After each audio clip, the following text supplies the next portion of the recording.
Hard Parking Podcast, brought to you by Right Honda out of Scottsdale, Arizona. I'm your host, Jay Finning.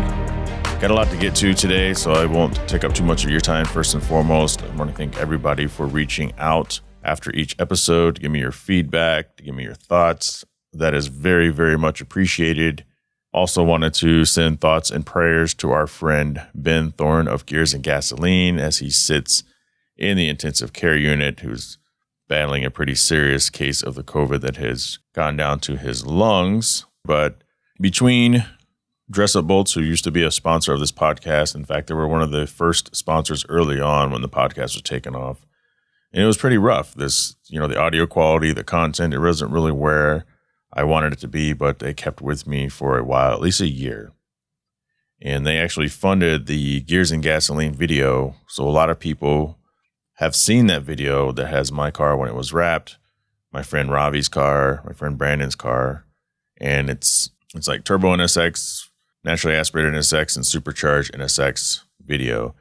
And, that video's got well over 1 million views. And because of that video, I can point to that and Dress Up Bolts and say, they hold a high level of responsibility in my car back when it was wrapped being as recognized as it was when I would drive in multiple places. So, sure, I may have designed the wrap and I went to SEMA and all that kind of stuff, but without the exposure that tandem provided, I don't think my car would be nearly as popular as it was able to get to when it was wrapped. And so, yeah, Ben Lynn, which is Tall Ben, and Ben Thorne, which is little Ben, but thoughts and prayers are with him. In studio, we have Mimi, RadOrDie. So those of you who are local to the Arizona scene should be very familiar with her. Those of you who are not, hopefully you enjoy this. This is the first time she's been on the show in a long time. And then also Nick Keck, just the tip. Nick has stopped by his studio to help me out with the Q&A segment. So we're going to get to that right after the word from 4Wheel Online. Jay Finning here, and I want to tell you guys about 4Wheel Online. For over a decade, 4Wheel Online has been bringing the best truck accessories and truck parts to enhance the appearance and performance of all trucks and SUVs. They are dedicated to providing an extensive range of upgrades that will match any maker model on the road. Their truck products cover everything you need to give your truck a custom look and added functionality. And if you need a tire and wheel package, head over and use the configuration tool. They carry all the major brands of wheels and tires, so go get outfitted today. So visit them online at 4Wheel Online or call them at 813-769-2451. Again, that's 4Wheel Online, the number 4Wheel Online.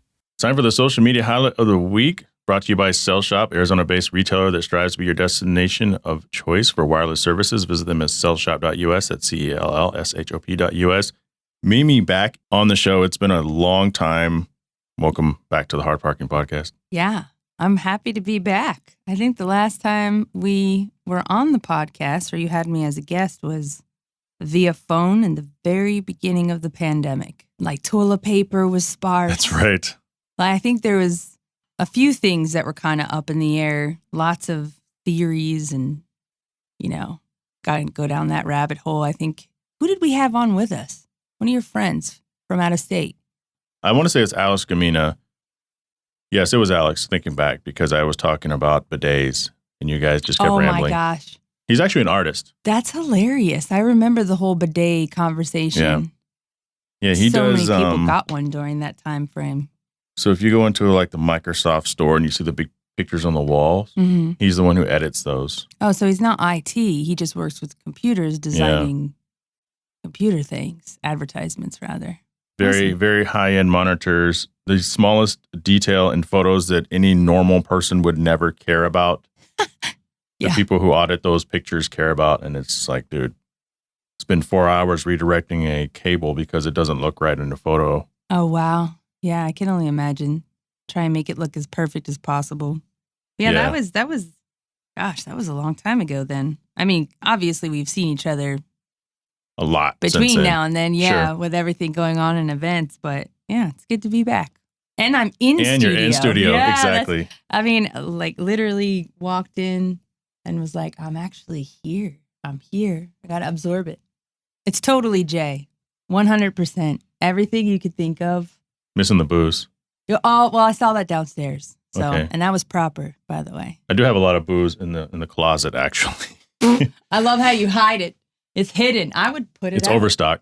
Oh. It's really what it is. Downstairs. In boxes and shit, yeah. No, I like your setup downstairs. It's proper. I felt like I was at like in a one of those dive bars in Philly, you know? It's like real high end. Oh, damn.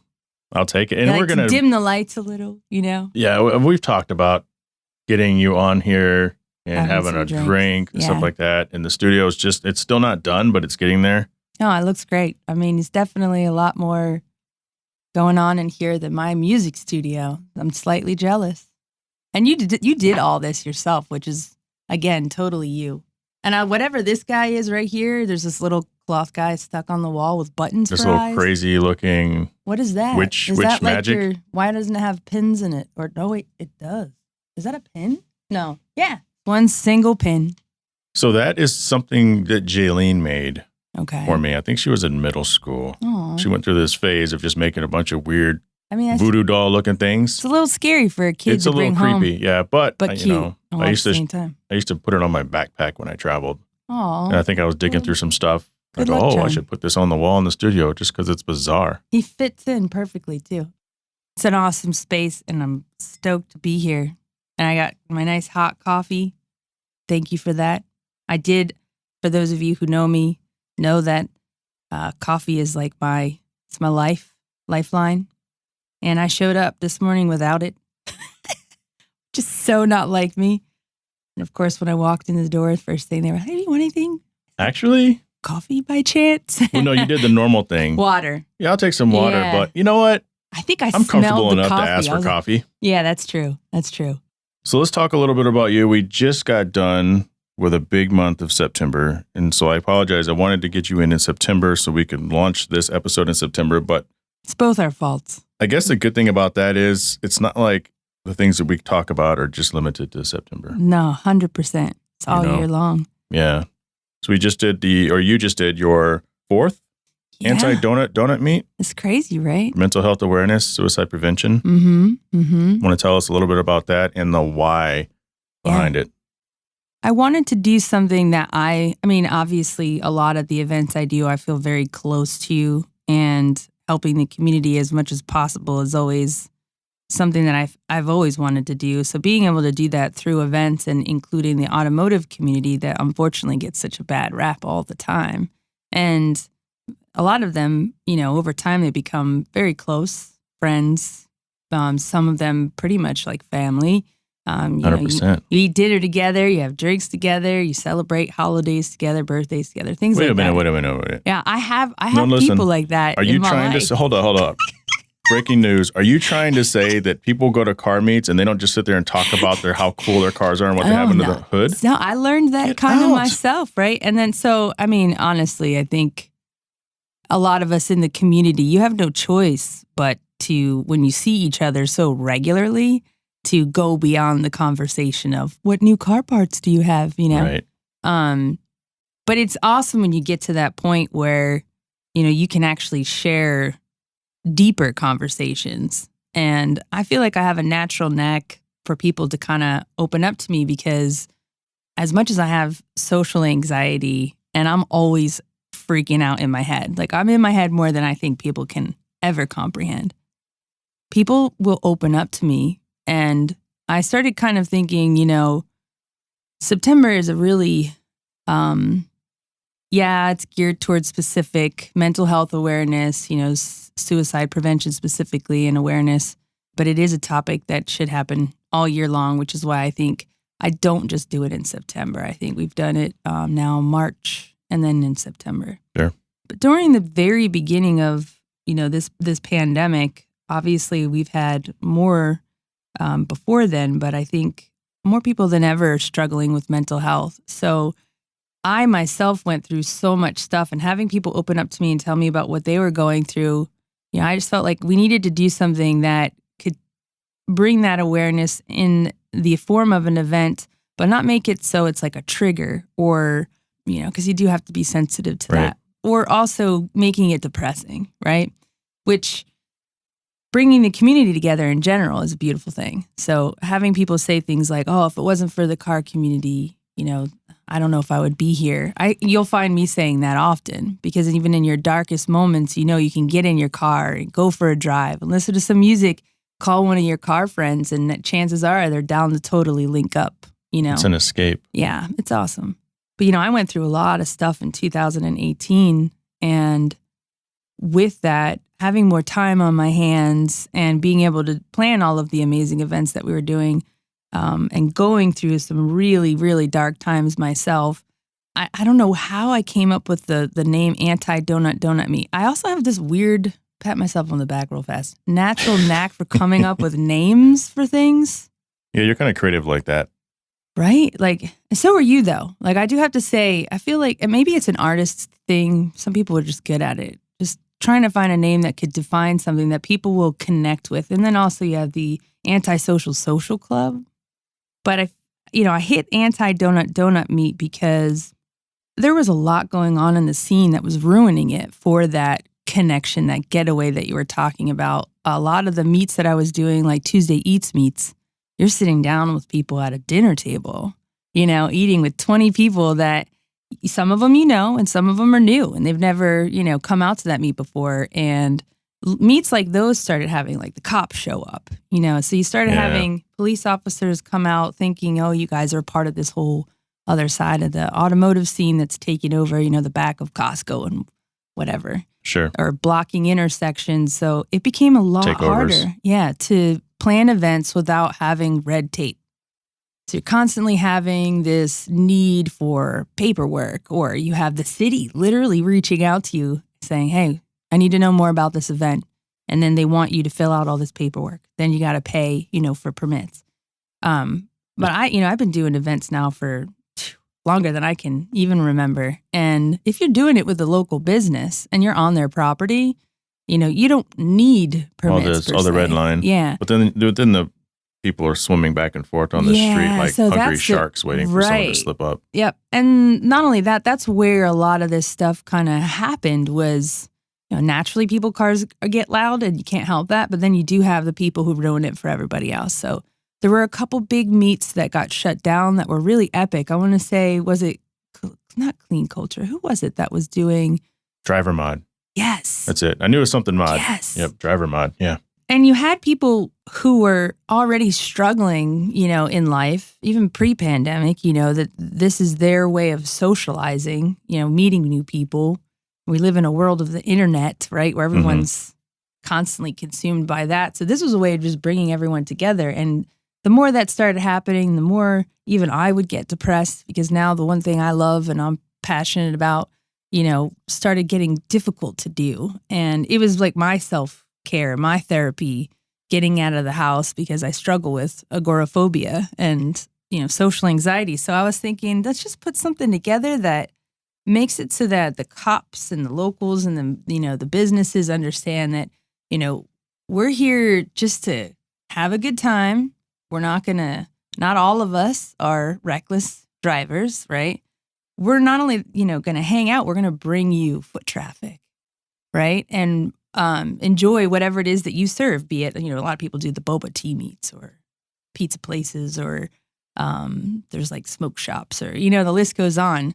And a lot of times these takeovers, it includes doing donuts in the middle of the intersection. So I was like, Anti-Donut Meat.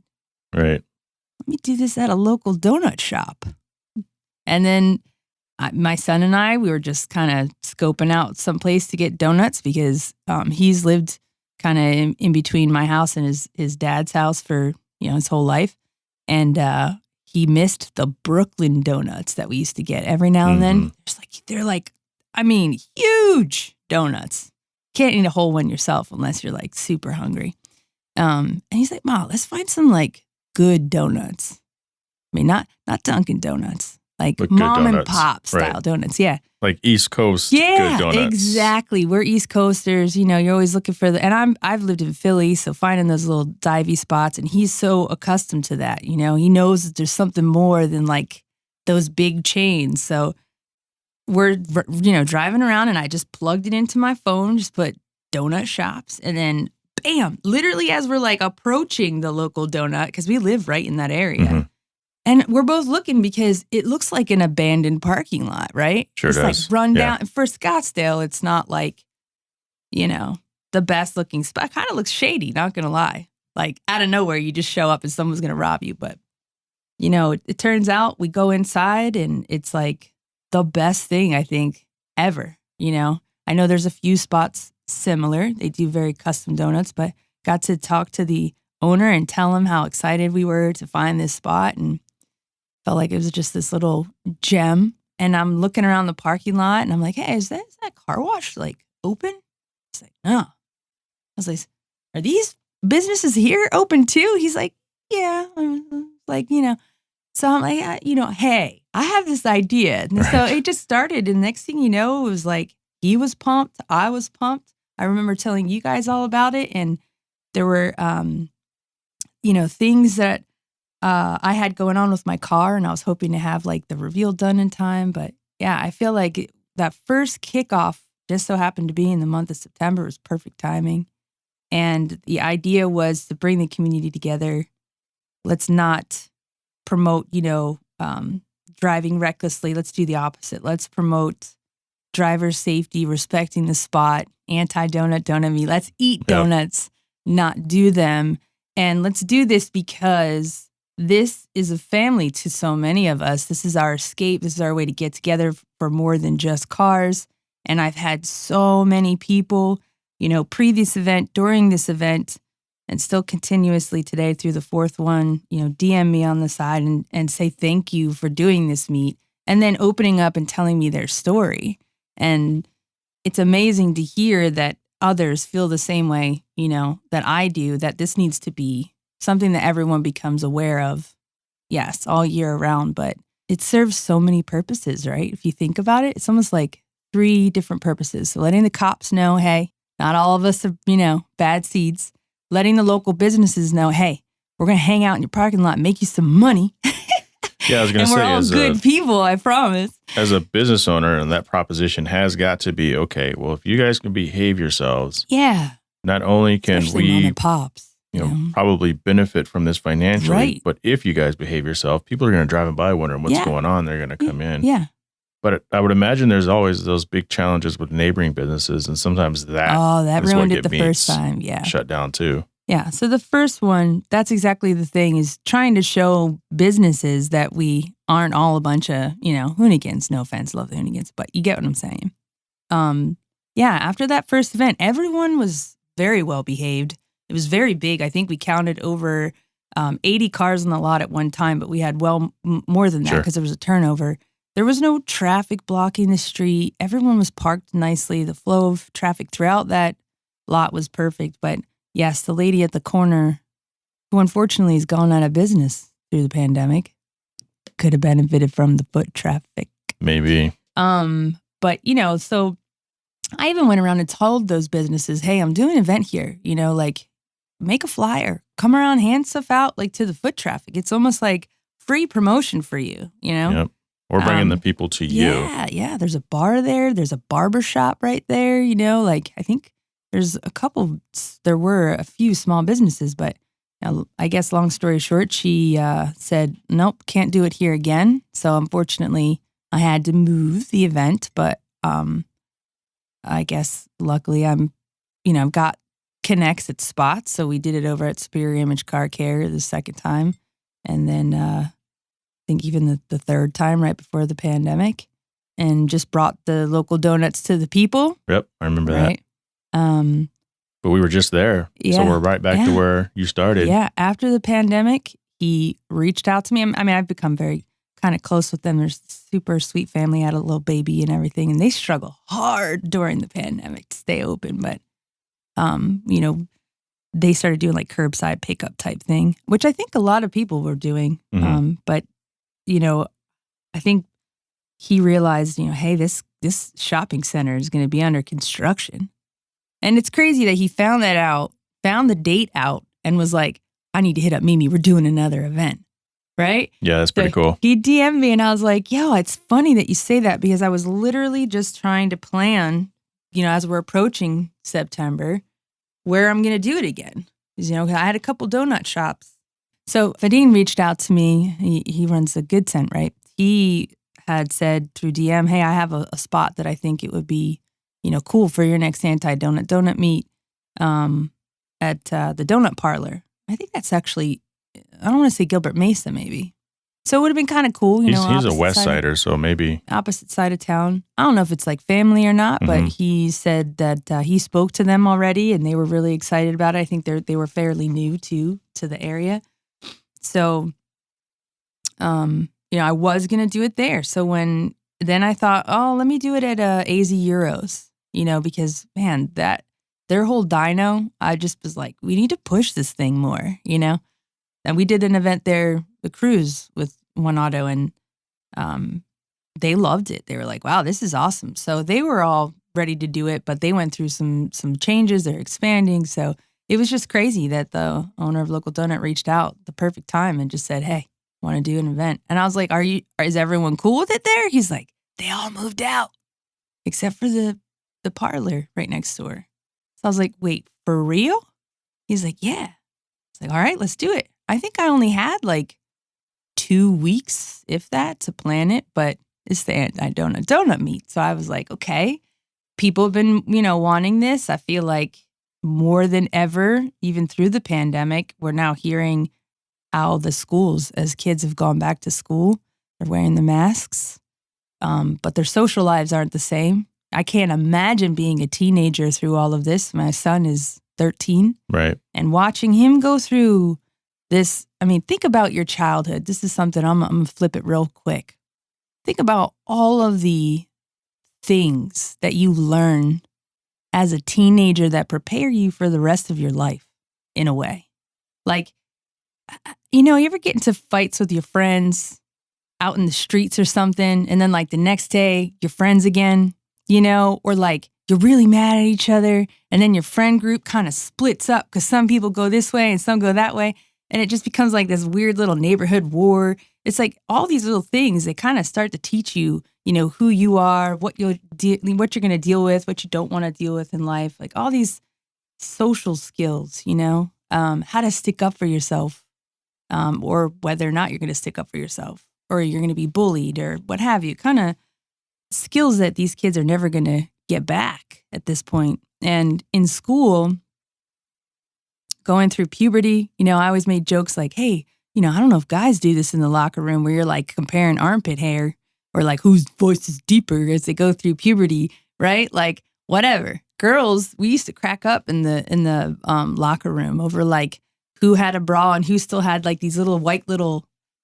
T-shirt things that like our parents would make us wear under our shirts before you were allowed to wear bras. I don't know. I'm kind of older. I don't know if they still do that to this day, but they didn't even get a chance to experience that, because they weren't going out to the malls. They weren't going out and even hanging out with one another, really. Some parents still let their kids hang out, obviously, but for the most part, isolation. And listening to my son talk about how these kids at school are super depressed, the teacher's super depressed, school's not exciting. And then we're talking about a kid that's like, you've met my son. Mm. Extremely social, very, come on, he's my kid, right? Telling me that, crying actually, which was a first for me to see my son sobbing. It's like heartbreaking about how depressing school is, how everyone's, talking about suicide. And girls, everyone's talking about it. That's the thing. That's scary, right? And then, girls, he said he's like, it's like an epidemic. He called them barcodes. I said, what are you talking about? He's like, their arms look like barcodes. They're trigger warning. They're cutting. Yeah. I said, are you serious? What is the school doing about it? He's like, well, we can't have, group therapy or anything like that. They can't have, when you were a kid, you'd have people come to like the auditorium, like a public speaker who would talk to you about don't do drugs or like, you know what I mean? I don't know how school was for you, but we always had someone coming to our school to talk to us. I think that, and we're kind of getting over to the more society, which is nothing is wrong with that. Yeah. But a couple thoughts on that is, I don't know how different the school dynamic is for kids these days, of Copeland's age. Yeah. Versus even my own children who are in their 20s now, and obviously us. Yep. They're don't still in know. masks, by the way. Yeah, I know. That's a whole other ridiculous conversation, but I don't know. So this pandemic era is now spanning to its second school year. Oh, yeah. Yeah. I don't Online know how school many to of this. those skills are actually really missing out on yet. Oh, yeah. I think if this is the new norm, there's an issue. There already is an issue. Because you're not going out and playing tag. But then again, I don't know what kids are even doing these days anymore, because the biggest they're playing video games and they're on social media. Yeah, the biggest conversation even before the pandemic era was the they weren't as extreme social. disconnect. Oh, dude, I remember going outside one time of my house and going, there's no kids playing outside. This was before the pandemic. Yeah. I'm like, I wanted my kid. I moved from Trenton, New Jersey, okay, where you really don't want your kid outside playing in the street. Like, I grew up playing in those streets, and even though, I wouldn't change it for a thing, you get into a lot of trouble. You do? Yeah. I lost a lot of friends. So I was like, I'm not going to raise my son, my only kid, in this area, I want to move somewhere where we could be outdoors more, be around kids more. So I'm standing outside one day and I'm thinking, there ain't nothing out here but a damn tumbleweed. And there's a park right there, dead, Like, I would be the one taking my son out to go for bike rides and do fun stuff, like, let's go toss a football or something. And we found out that there was a boy his same exact age, went to the same school that lived across the street from us. 2 years in. See, our era, crazy. That would have been our best friend. That's what I'm saying. Sleeping over each other's houses. Yeah, that would have been our best friend. I mean, that's exactly how we grew up. Almost every kid in the neighborhood would be found all at once over someone's house. And I mean, typically it was always our house, even though my dad was pretty scary. I mean, we'd have all the kids in our pool before my dad came home from work, and everyone would just jump the fence and disperse as soon as his car came up. But you're right. We would all be out in the woods together playing basketball on the basketball courts. We'd be out till the lights basically came on. And I said to him, did you know there was a kid living right across the street from you? He was like, what kid? It's like, do you not see each other when you walk to the school bus? You know what I mean? But these kids, their faces are in their phones or their social life. So having him say to me that everything has completely shifted to the point where he's not excited about anything anymore. I now bring him to car shows. He sits in my car. He does, yeah. I can attest to that. Right? And that's so not like him. So, and I'm a huge advocate for talking. We talk a lot. But he's also... He's going through some stuff. He's 13. But that's the thing. He doesn't even know how to invite his friends out. So let me explain that this event expands generation to generation, right? So the event itself everything you do does. Yeah. I'll just add that. Yeah. Yep. I mean, every event you plan one is auto for everybody. in itself too, and being a part of that. I'm 42, like we're not too far apart at the end of the day, but there's so many generations in it that the younger generation, I think, is what means so much to me, because I feel like I experienced a solid 90% of my trauma in life, and like rough times from the age of like 4 all the way up to 20. But that time frame really, I think, is what is still affecting me now. Like it kind of comes back in ways that it's like, wow, that's what I'm trying to prevent. I know I can't prevent everything, but I'm trying to prevent that feeling of nobody understands. You know what I mean? And I know that sounds so crazy because everyone always says, "Oh, but you're never really alone." But when you are a kid, period, whether it's the pandemic or not, there are things that you think about that you're just like, I wonder if anybody else is going through this.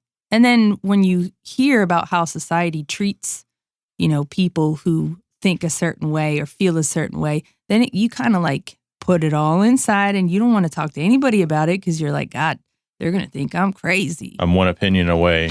Right. Yeah. Yeah. So, to kind of bring it all, circle it back, I think listening to him talk about everything, knowing what it was like to be a teenager and have it be rough already, and then imagining being in this situation where you can't go to the malls, or even, you can now, right? But for a whole year, as this kid developed into a little young man, like his voice changed. I woke up one day and walked who into the is bedroom. that? Yeah. I walked into the bedroom one day and I was like, dude, my baby boy has turned into this long, lean, no more big old puffy cheeks. His voice has changed. I was like teasing him. So I was like, I see some hair under your arms. Look at you. I was like, oh, you're growing up so fast. But to see him go through all that and not really be able to talk to anyone but his mom. Because we talk about everything. I'm like, this sucks. I want you to go hang out with your friends. I want you to go experience what it's like to be a little gang of boys running around. You know what I mean? Or girls, whatever. And I was like, why don't you call your friends up and ask them if they want to hang out? And he goes, what? I'm like, yeah, that's what you do when you want to hang out with your friends. Nobody wants to hang out. I was like, how do you know? How do you know? He's like, well, we're all playing video games. I'm like, and you all live within bicycle distance of each other, So one day, I was like, just pick up the phone and say something. He's like, well, I don't have to. Well, I'm in Discord. Whatever. I don't know much about Discord. I feel like old lady when this kid talks about certain things. But he goes, I just put something in Discord. So he did. And all of a sudden, he had 5 friends that were down to go out. They were all going to the movies. And he came outside. He was so excited because I was in the garage working on some stuff with Matt. He came outside. He's like, guess what? I was like, what? All my friends want to go to the movies together. And this is the first time ever in this kid's life that he would be going to the movies, mom dropping him off. I'm not even hanging out with him. You know what I mean? Giving him some cash money, being like, dude, go do whatever it is you're going to do. Eat whatever you're going to eat. Have a good time with your friends. I always say the same thing. Don't steal anything, even though I don't think my son would. But you never know. Peer pressure, right? Don't do this. Don't do that. You're good. I don't want a call from mall security. Sure. He goes with his friends. I don't think I've seen him so excited to have motivated all of his friends who then in turn said thank you to him.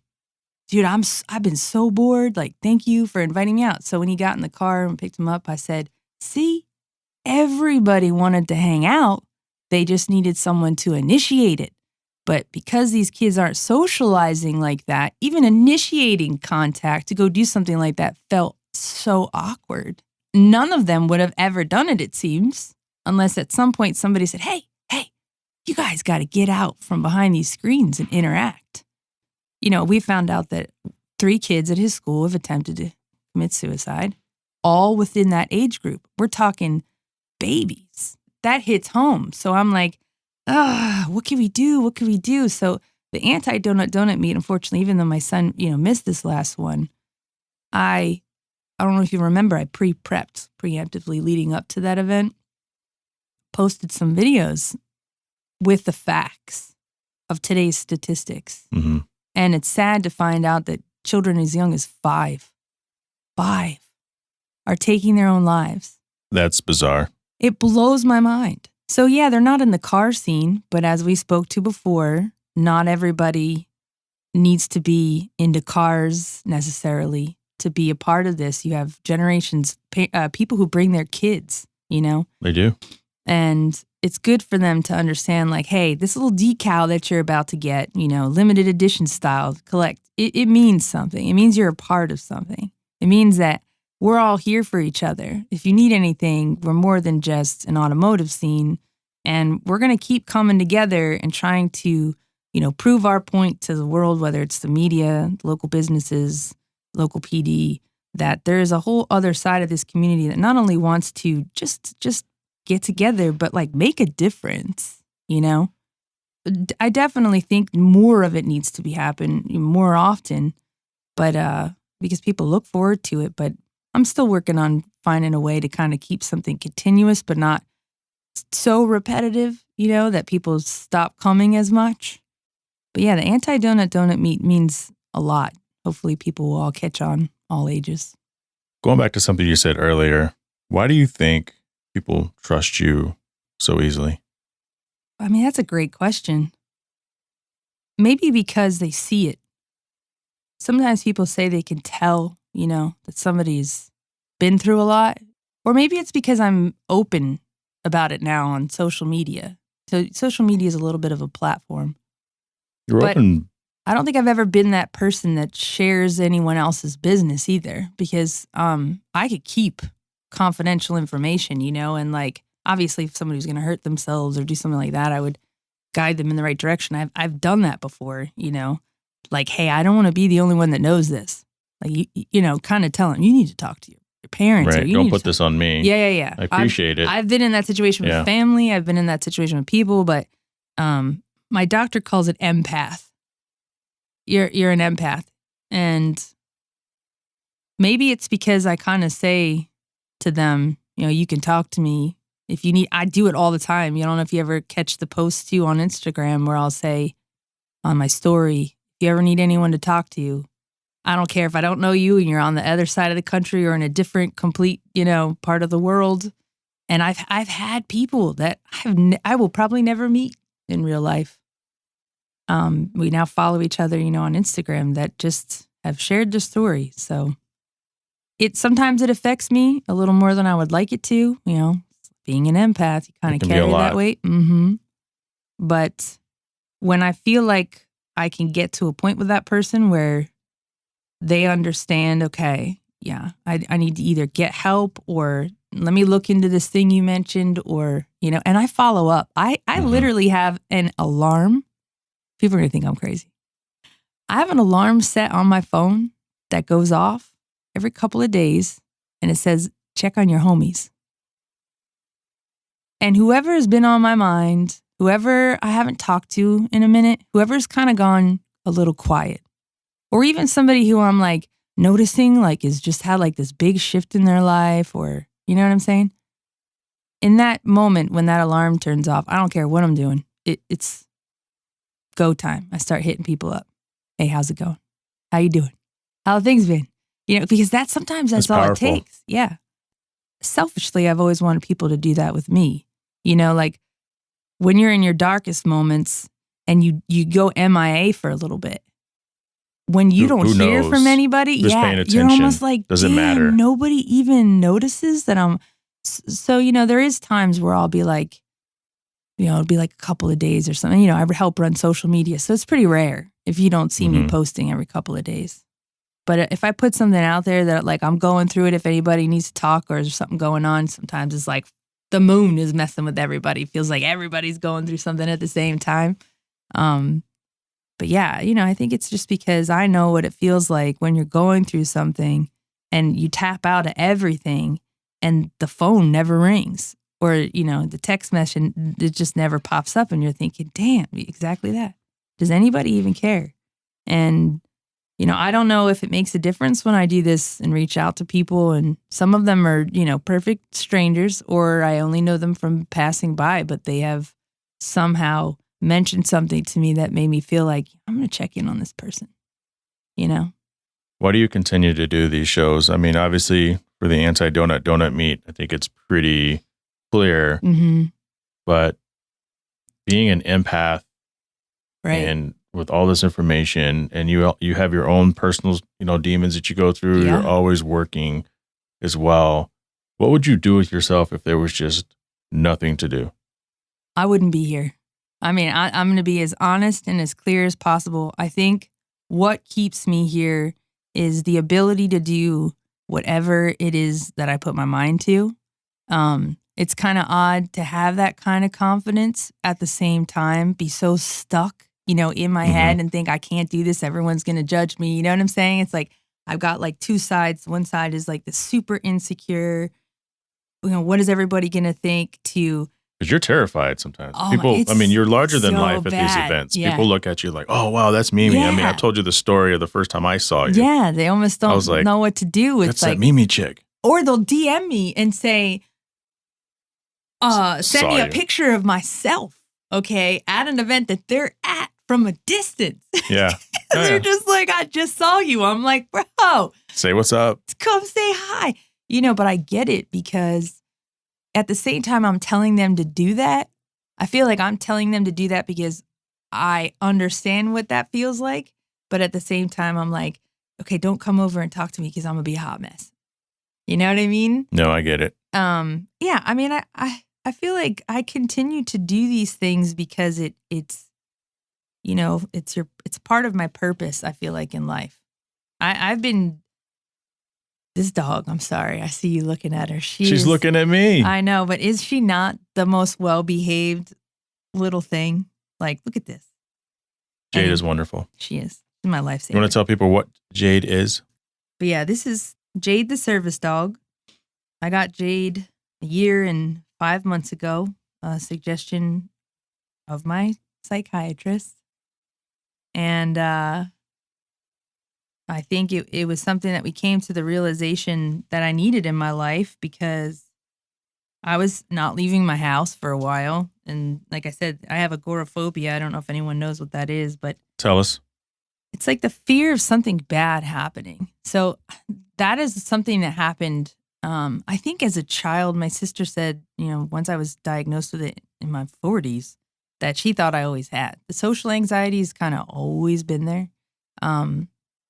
Weird things that we started talking about that she kind of reminded me of as a kid. I'm like, oh yeah. So wow, okay, I've been this way for a minute, But the agoraphobia thing really kicked in like twofold, not even the pandemic. It was something that happened while I was working that every time I went into work, this situation would happen over and over and over again to the point where I would be sitting in my car in the parking lot, literally crying because I was like, I don't want to go inside because it's going to happen again. You know what I mean?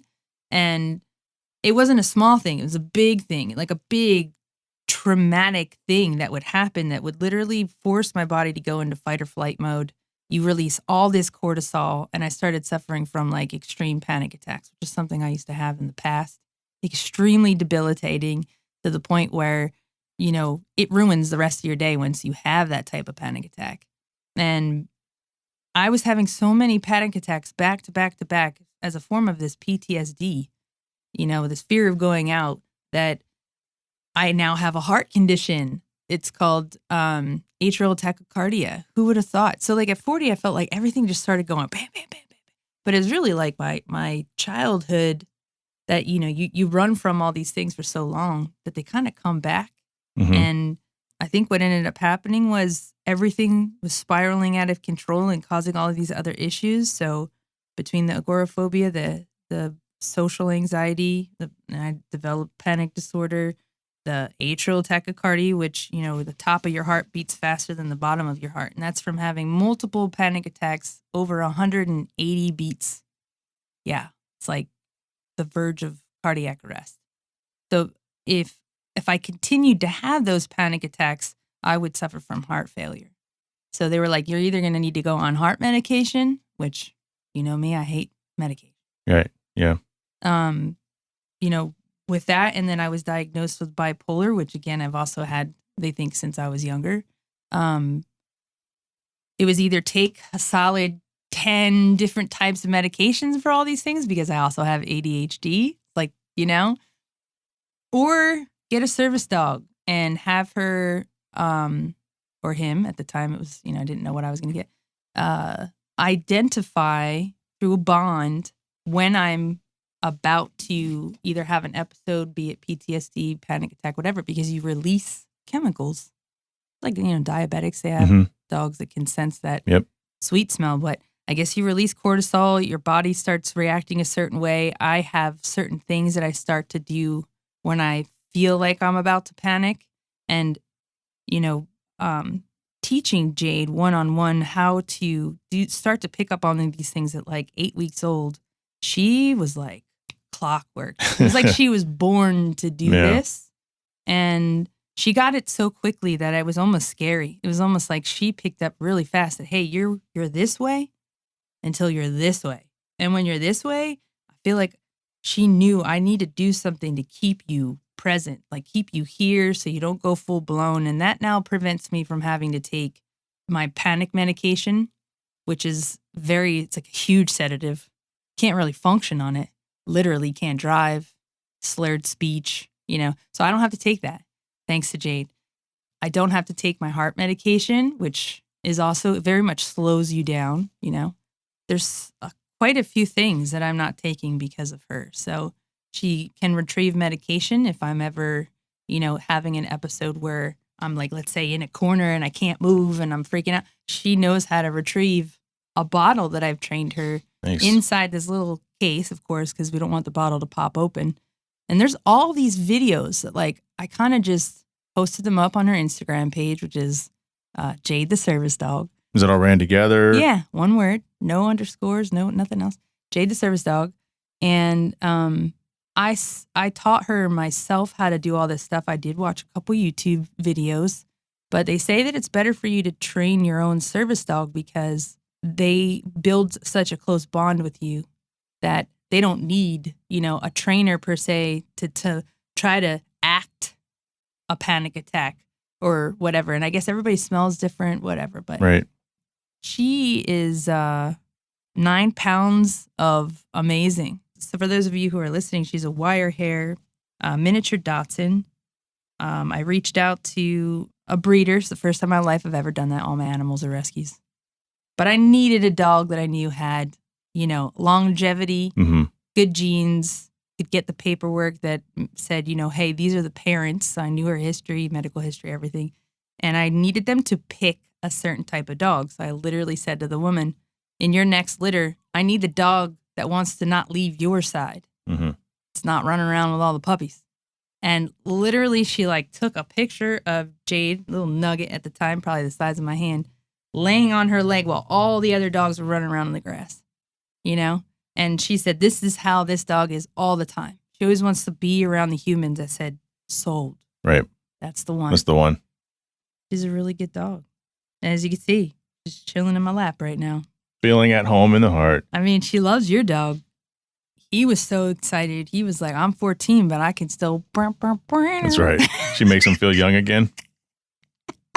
So for the people listening to this who don't actually know who you are, because a lot of us hopefully do here in Arizona, Mimi RadOrDie, tell them how to get a hold of you, where to follow you, and go ahead and give us a little nugget we haven't talked about, and tell them a little bit about the music. There's a post I put up the other day. It relates to this, where it said that this guy was 37 and he had been 3 different major things in his life already, like a scientist, this, that, and the other thing, a doctor. And I said, it's kind of funny because I was Mimi the rock star, from a kid until, I still play music, but I was actually a signed artist in my 20s. And then I became Mimi the corporate trainer, which is, I don't even know how I got into that world, but dude, I did it for 8 years. It served its purpose. Learned a lot, still use it to this day. And then, Mimi, the business owner that does detailing, right? So you got rad_details. We do it out of our garage. Social media content and all that stuff, which I don't know if when we first met, I think I was doing that for Superior Image Car Care when we first met because they were just getting started with that SICK products. You remember that conversation? Yep. The acronym SICC. But yeah, and then I'm kind of bringing back full circle all of the skills I learned being, a signed musician because I played the role of my own manager, my own booking agent, handled all my own legal documents. And then all the stuff I learned from the brokerage and banking world with fraud and project management and all these other things. I'm Six Sigma certified green belt, just nothing to do with karate, all of these things. Probably get you further in life than karate. Yeah. Customer service excellence trainer, which I've actually written the white glove training for a 1-800 number that's used globally. I took all of that and kind of applied it to being a business consultant, which even though I'm doing, my music on the side, I've got a couple singles out there now. I work with my brother-in-law, Unity of Noise Records. We're actually at our 7th song for my album right now, which how do I find all the time to do this? I have no idea. I wish I was better at kind of managing all of these things, but again, if I did not have all this stuff to do, I don't know what I would do with myself. I'm just kind of, making things happen. It's either rad or it dies. Gotta live. Do it up. And that's RadOrDie on Instagram. Yep. RadOrDie_. There is a RadOrDie, I think like a t-shirt brand or something like that out there. Oh, that's not name. you. They're trying to steal your name. Damn. No, but yeah. I just try to do whatever I feel like doing. If I'm good at it, cool. If I'm not, it was fun. And Jade With that being said, Jade's like, Mimi, thanks for coming in studio. We'll have to do this again next time, not with coffee. Yeah. Sounds good. Thanks for having me. It's time for the Q&A segment brought to you by The Credit Mix. Fix your credit, fix your life. Text HB Credit to 737-4CREDIT. That's 737-427-3348. Schedule your 15-minute credit consult today. Text HB for Hard Parking Credit. That's The Credit Mix with 2 E's. Fix your credit, fix your life. Nick Keck, just the tip. Welcome to the Hard Parking Podcast. Thank you for being on the Q&A segment. And you haven't been on the show before, but you have submitted questions early on. So I'm glad you were able to stop by on your way home to help me out with this. Absolutely. Thank you for having me. Okay, we're just going to hop right into it. These questions are submitted by Drede, Red, John, Sean, and Jen. First question is, will the big three finally release their ultra miles per gallon machines that we all presumed that they locked away? I don't know if I assumed that anyway. So basically what the question is do the big three manufacturers in the United States have these super awesome miles per gallon machines that they just are waiting for the opportunity to release? I 100% believe so. You can even look at the new Ford Maverick that was just released, not the EcoBoost, but the hybrid version. There's people on the forums talking about they're seeing highway miles per gallon of 50 plus miles per gallon in a small pickup. That's impressive to me. That just blows my mind. So an average of 40, 45 in a pickup truck, like that's unheard of. So I definitely feel that the big three they have something hidden. The other half of this question is that are they keeping them hidden because of pressures for the EV movement, like Tesla and all these other manufacturers that are coming out? Are they just going to keep them hidden, or are they going to try to enter the EV space with lesser versions to the contemporaries and literally evolve in front of us? But I don't think so. The way I understand the automotive industry to work is they have concepts, and sometimes concepts can be years in advance, but they don't really develop as much time into those concepts if the rest of the world isn't focused on those concepts. And so from that, I mean, we had the miles per gallon conversation, I think the last time I did the Q&A, and someone had asked with how things have gone with evolution of vehicles, why aren't we getting like 50 miles per gallon in our big V8s and stuff? I said, well, because when we had the opportunity in the 70s, Americans said, screw you, we want the big power. Screw the little, four-banger gas mileage. And that's why until the EPA said, hey, you guys need to figure this shit out, a la bailouts, a la everything else. But you think I don't think they're really holding these super high-tech machines. I don't think they're holding anything back because it wouldn't benefit them in any way. Right, that's the thing. I mean, I'm sure they're developing some, as an example that you used. And we've seen like prototypes years ago of things that probably still haven't come out. Right. Or came out underneath something else. It's almost like you see the prototype drawing of a car, or you see it somewhere, you're like, man, like that. The Mark IV or the Mark V, that pictures people were just posting recently. Yeah. What we thought it was, what it ended up being. I was just getting ready to say the FT1 to the Mark V. And it's like, when I saw that, I immediately said, that's not going to be like that. Knowing what I know, I went to school for that shit for like a year before I filled out. It's not going to be like that. More fun question, because that was a good answer too, by the way. Red asked, how many people died for us to figure out what plants are edible and which are not? Have you ever thought about that? I think about shit like that all the time. Once in a while, something will cross my mind. Because like the biggest thing that always confuses me is like, how did we know what food was edible? Not necessarily plants, but just food in general. Like, who was the guy that was like, milk? Right. Who decided to crawl underneath a goat? Yes. Or a cow? How many elk were milked? Right. Right? I mean, that's the real thing. And I've always wondered weird shit like that. Like, who decided that berry was good and that berry was going to kill you? Right. And the only answer I can come up with is slave labor. 100%. I mean, I'm sure they used slave labor as test mules. Like, wait a minute. They're not only dying, but they look at them. They love it. Mm-hmm. They love it. But I don't know how many people, but that's always something I've wondered. It sounds like you've wondered. I think a lot of people wonder that. Right. There's always something that you're curious on, and that, like, who was the first? And side note, people think this is gross. And I think it's just gross because we're people and it's us. But take ice cream. Make ice cream out of cow's milk. You can make it out of other stuff. if it's really that good for us, why aren't we making it out of people milk? Right. Fair question. And then Absolutely. in Europe, I think, what was it, a few years ago, I think somebody came up with breast milk ice cream and it sold out. And then someone came through and just cut that shit out. It just disappeared. I'm not saying I want to try it, but that's a fair question. Well, I mean, I think they probably got rid of it because it was like, you can't justifiably milk humans for mass production. They have sweatshops to make Nikes. I can't. What would that look? What would that look like? You just have a room full of women with cups. And like, would they even really be people, or would they be like not real people? Like you see this all the time in like Mad Max for women for breeding and stuff like that, where they're not even. I would imagine a bunch of lactating women that look like sloth on the Goonies or something, right? Because they've been locked away in dark. No one's allowed to see them. It's like, where does this stuff come from? I pictured like a room full of like Malaysian women. Yeah. Like they're sitting there like holding a baby. So the baby's like crying to cause them to lactate. And they're just... Is that what causes? Like, I have no idea what the science is behind that. I don't really have a whole lot of sources, but I've always heard that my only source is Kevin from The Office. And... That's a pretty good one. Yeah, I thought so. Yeah. And they talked about a baby crying will trigger a woman to begin lactating when they are postpartum.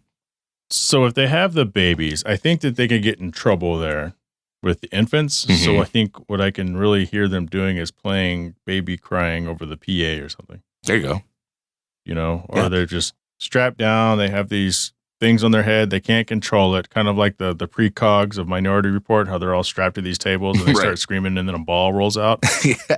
So they start screaming and then just milk just starts flowing and ice cream just starts getting made. Moving on. Yeah. John asked, what will it take for the world to get out of this pandemic? I have no idea. Everybody wants to know that. Yeah, I agree. Because since day one, right, it's just a bunch of theories. Like we all are, and this is why, so people, I'm going to ask you a personal question. Are you vaccinated? I am not. Why are you not vaccinated? I don't like the way that the government is almost like forcing us. Not forcing, but saying you have to. Why do I have to do this?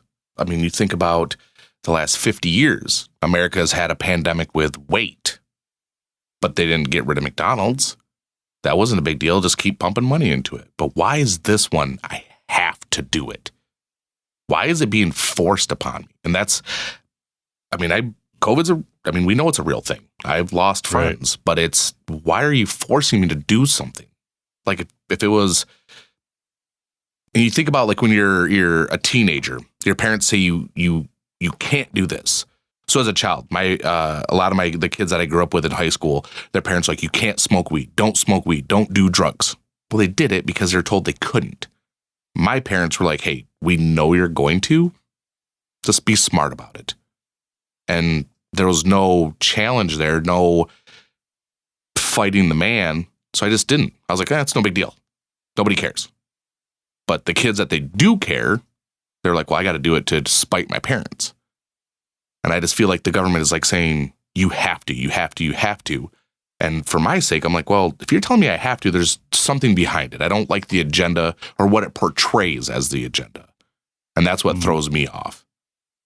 I think that, the other half of that is it's hard for people who are hesitant. Some people just don't like being told what to do. And I don't know if that's really it. It kind of is, but it kind of isn't, at least for a large chunk of the population. But I think that the optics show so far that it's not as conclusive as you would believe if you did get it, because people are still getting COVID. People are still dying from COVID. And there's a lot of people who are vaxxed, but there's a lot of people who aren't. And then there's a statistic to say, sure, 99.9% of the people who are in the hospital right now with COVID did not get the vaccination.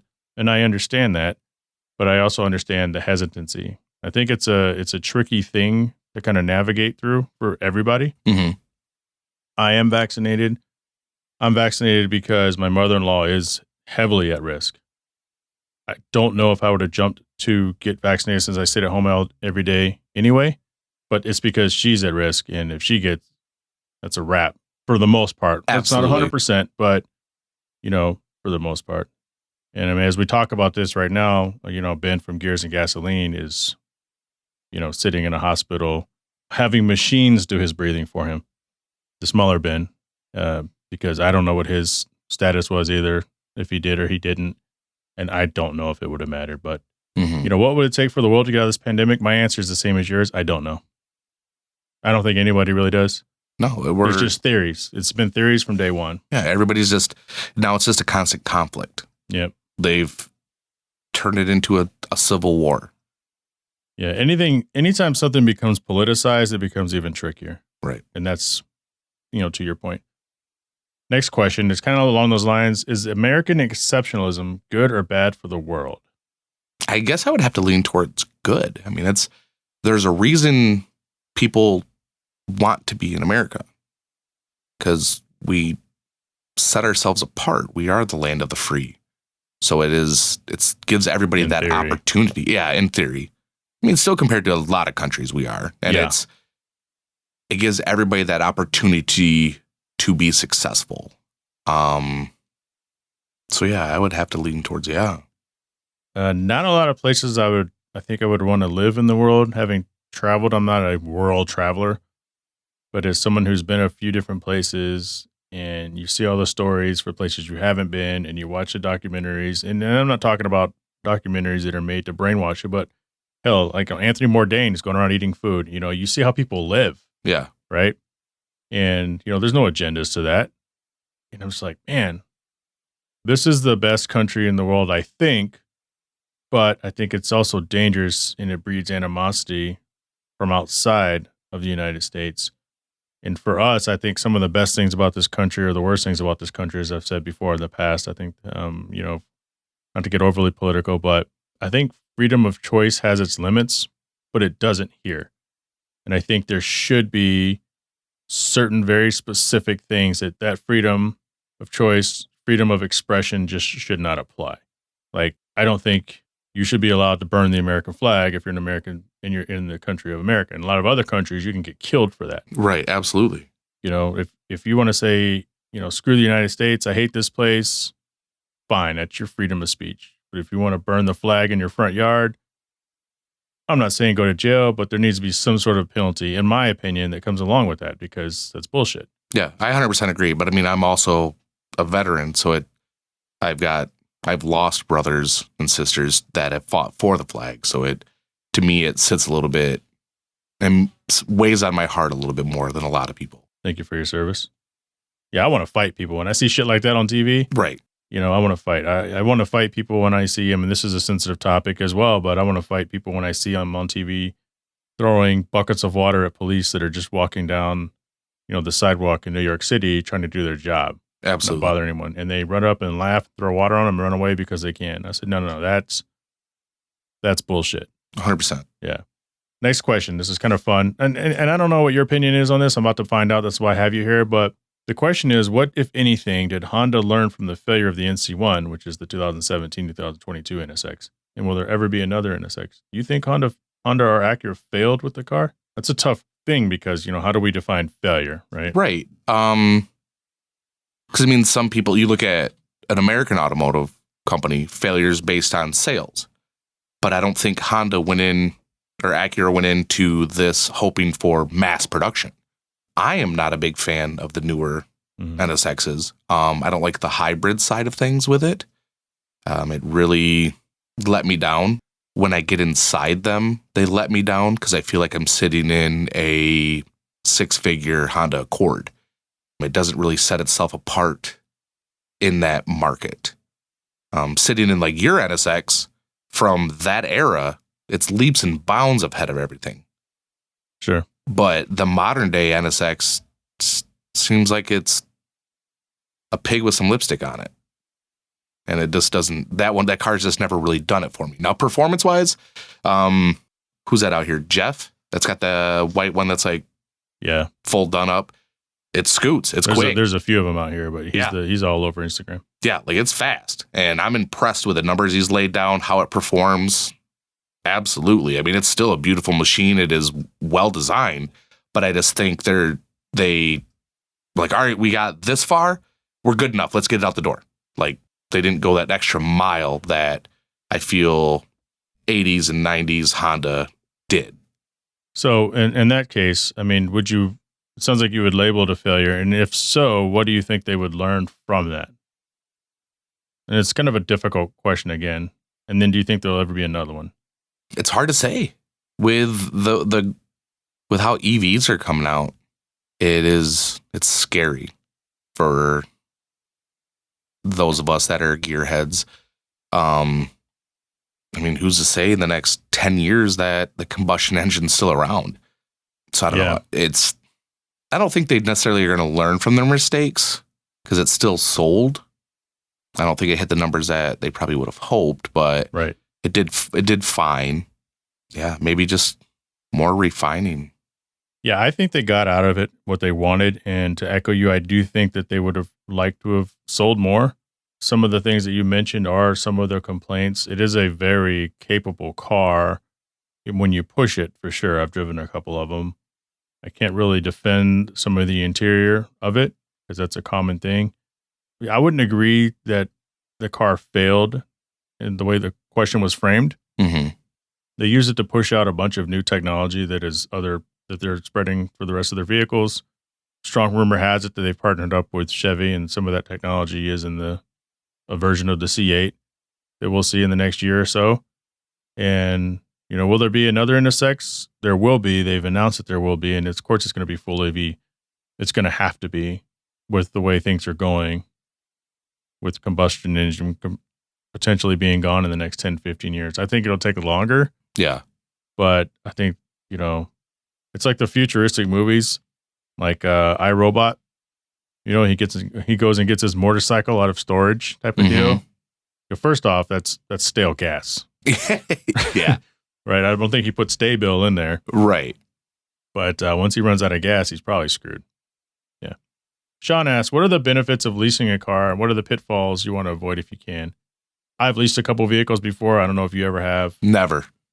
I would say the benefits of leasing a car is you're not stuck with it.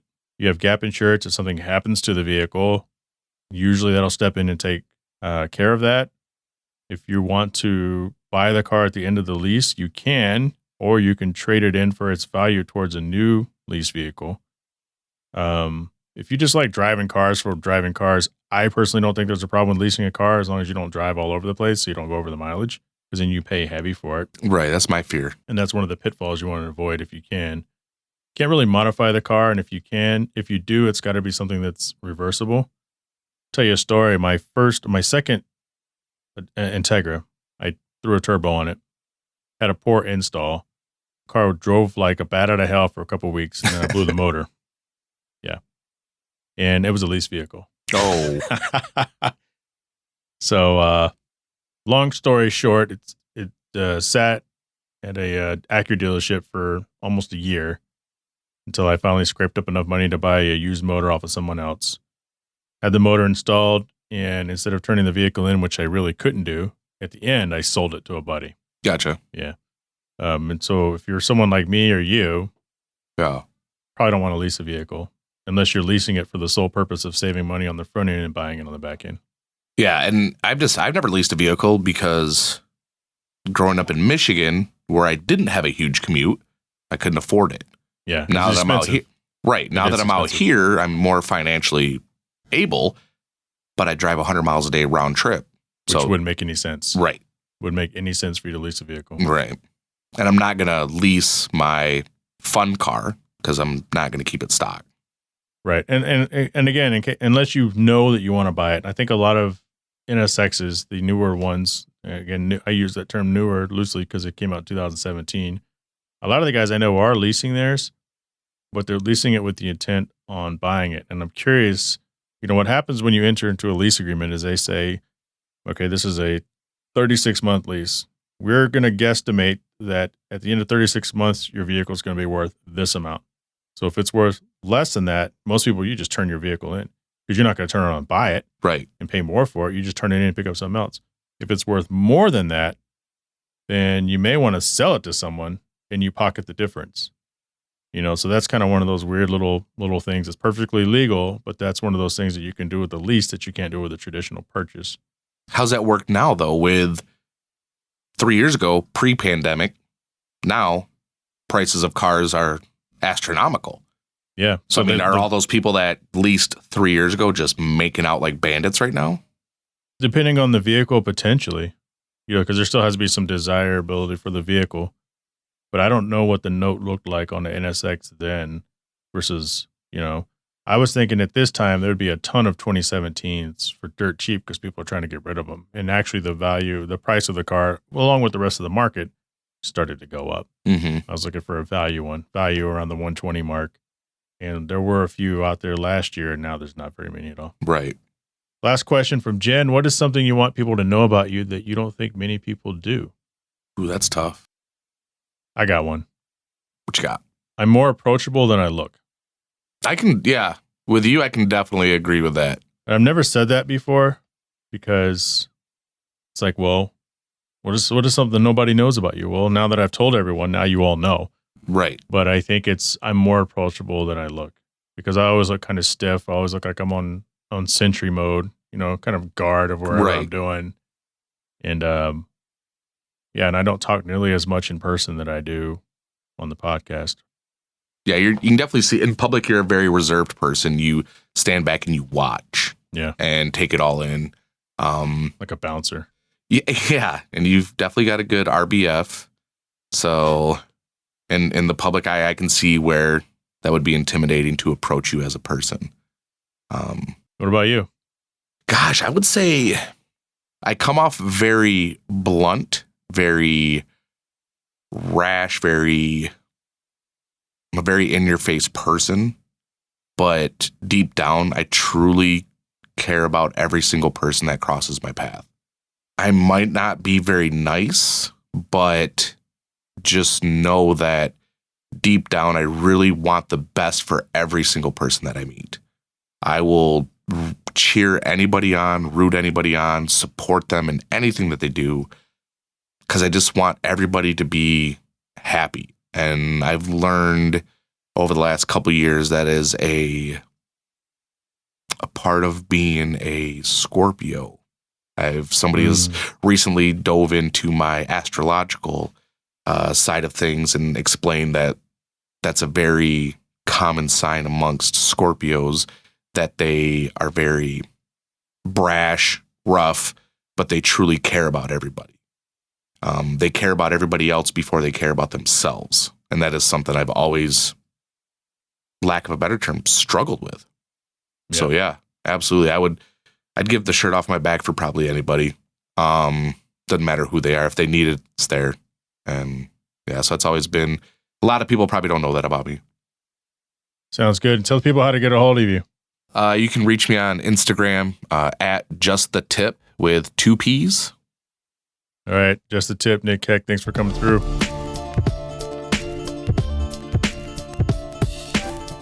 I want to thank Mimi and Nick for coming into the studio. It's always a good time. Get some FaceTime with people, get some laughs, you're able to kind of get their emotion. You can read the emotion on their face as they talk about different things that they are passionate about.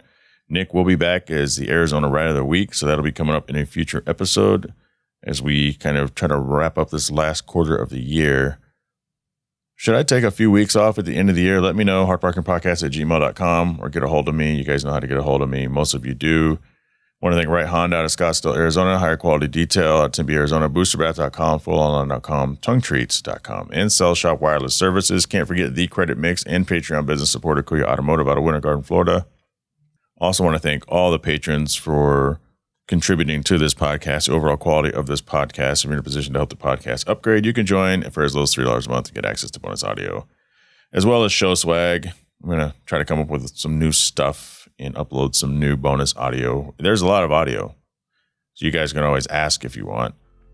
Join us on the Hard Parking Violations Facebook page. That page is growing, so thank you so much for doing that.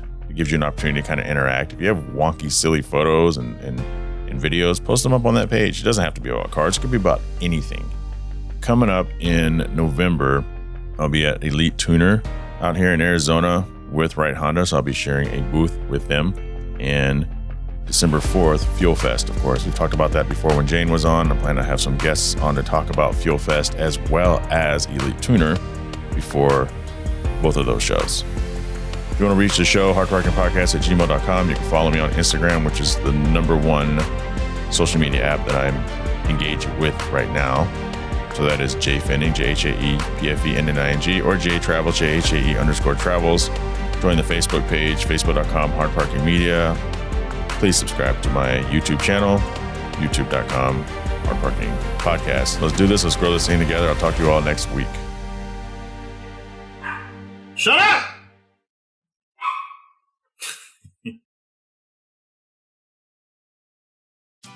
Are you tired of blowing out your back at the bathtub while washing your dog or subjecting your canine to a water torture bath while leashed up to a post outside? Now there's a far more effective way to wash your pet while saving your back and keeping your dog happy. It's called Booster Bath, a portable bathtub on legs. Head over to boosterbath.com, one word, and pick one up. Available in 3 sizes, this tub system features a drain, a soap cubby, and water-controlling wand. This tub conveniently breaks down to be stored when not in use. Want to save 10% on your first-time purchase? Head over and sign up today to make that happen. boosterbath.com. Hey, this is Levi Epps, hashtag Mr. Financial Freedom of the Credit Mix, here with a special offer for Hard Parking Podcast fans. If you've been living with less than perfect credit for having evictions, late payments, bankruptcies, doesn't matter what it is. If it's something that negatively impacts your credit score and you're not able to get approvals for certain things, or maybe you got to pay large deposits and high interest rates, we don't want that to be you anymore. We have a program that will legally get negative items off of your credit report and keep them off. And we have a special code for a free consultation to see if we can help you. Text HP Credit to 737-4CREDIT. That's HP Credit to 737-427-3348. Let's get you back on the road to financial freedom.